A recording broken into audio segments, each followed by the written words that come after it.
securities. So will the plan work? Let's bring in Peter Schiff. He is president of Euro Pacific Capital back in August 2006. He told Michelle Crusoe Cabrera that we were headed for a recession. Let's listen to that call. Why do you think that a recession is coming? Just how bad is it going to be? I think it's going to be pretty bad, and whether it starts in 07 or 8, I think, is immaterial. And I also think it's going to last not just for quarters, but for years. See, the basic problem with the U.S. economy is we have too much consumption and borrowing and not enough production and savings. Okay, Peter is with us. We also have Steve Leisman and Bill Seidman along. Peter, so you made the call. What do you think happens now? Well, unfortunately, the Fed is doing everything that I feared they would do. You know, you can't solve the very substantial structural economic problems underlying our economy by creating inflation. All we're going to do is turn this severe recession into an inflationary depression. That's all the Fed's going to do. You know, all they have is a printing press. It doesn't create wealth. It interferes. As painful as this recession is, we need to let it run its course because it's addressing those imbalances.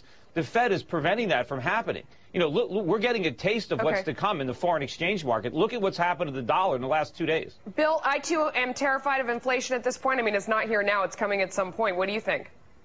I think he's exactly right. You simply can't print money and expect that you won't have inflation.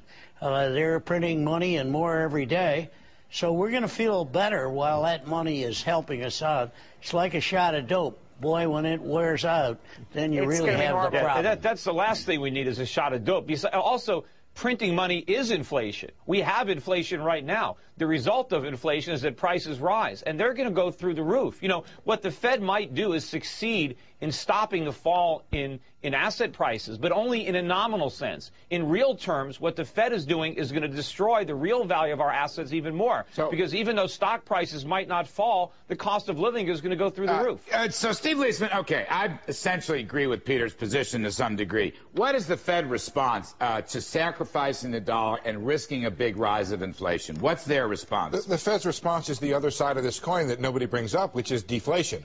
They are concerned about deflation. They're concerned about declining prices, which would make servicing the debts that are out there much, much more difficult and digging our way out of this problem much, much more difficult. If you guys are truly terrified about inflation, then Ben Bernanke is doing his job.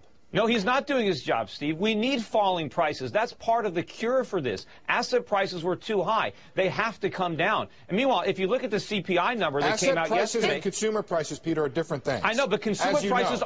But consumer prices aren't falling. It would be good if they were. They're not falling yet, but the rate of inflation has declined, they're rising. They were up 0.4%. The rate of inflation, that's the headline number. You take out the surge we had in gasoline prices on the core level, and the rate is down. It's still positive. You're looking in the rearview mirror. You're looking in the rearview mirror. When the I'm sorry, Peter, I lack the foresight that you have to look ahead into the future. Yeah, well, I know. You need to look ahead. How do we know that the near-term pain of not doing this would be worse than the long-term pain of actually doing it? The long-term pain of the inflation. Well, you do by looking at Japan, Melissa. You know that they went through a decade where they had a deflationary problem. They didn't get the bad assets off their books, which is something they're trying to do through separate programs. And they sat there for 10 years and nothing happened to the economy. This is what Peter Schiff wishes on the U.S. economy. Steve, that's not true. You don't understand what happened in Japan. First of all, the Japanese didn't do nothing. They interfered repeatedly. That's why it took so long to address the problems. But we're not Japan. Japan had a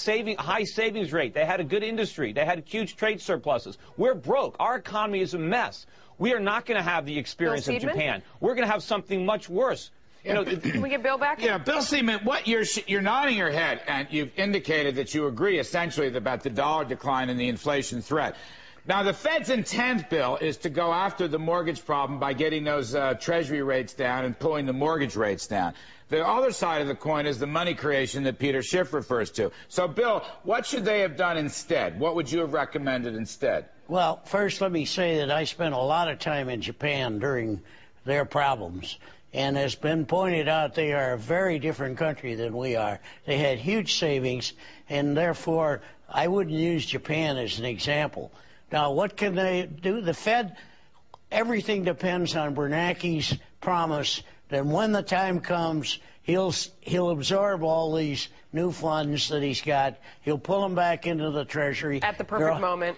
Yeah, they're proud. You know, Lee Hoskins, can I address that? Hang on a second, Peter. Lee Hoskins agreed with me last night on your show. No, but Lee Hoskins, former head of the Cleveland Fed, made an interesting point.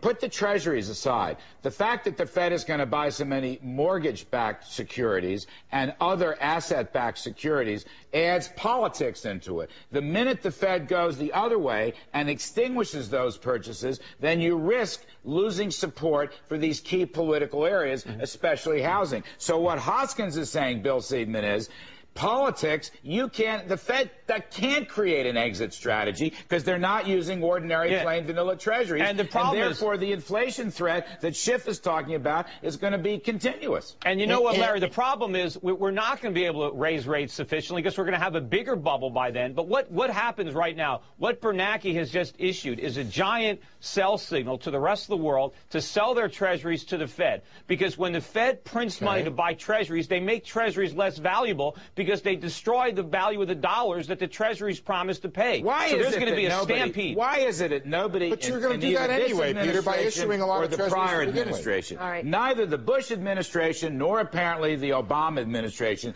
cares about the stability and value of the dollar, Peter Schiff. Well, they're Why going the to heck care is because that? this is going to be a currency crisis. That's what's coming. Yeah, I and fear what you're we've right. experienced so far is nothing compared to what we're going to go through. Peter, this is where you have been wrong. You predicted a Well, no, I depression haven't been wrong. on a Are you current telling me I've account been crisis. wrong? It never happened. We have not had trouble financing our Steve, debt overseas. Steve, you're not going to sit there and tell me that I'm the one that's got this You called wrong. a recession, Peter, for the exact wrong reasons. All right, we gotta go. We gotta go. Steve, you Thanks, really, guys. really can't be saying that. I just did. He did. Go back and play the tapes of my appearances for the past few years. You did not have I've been wrong.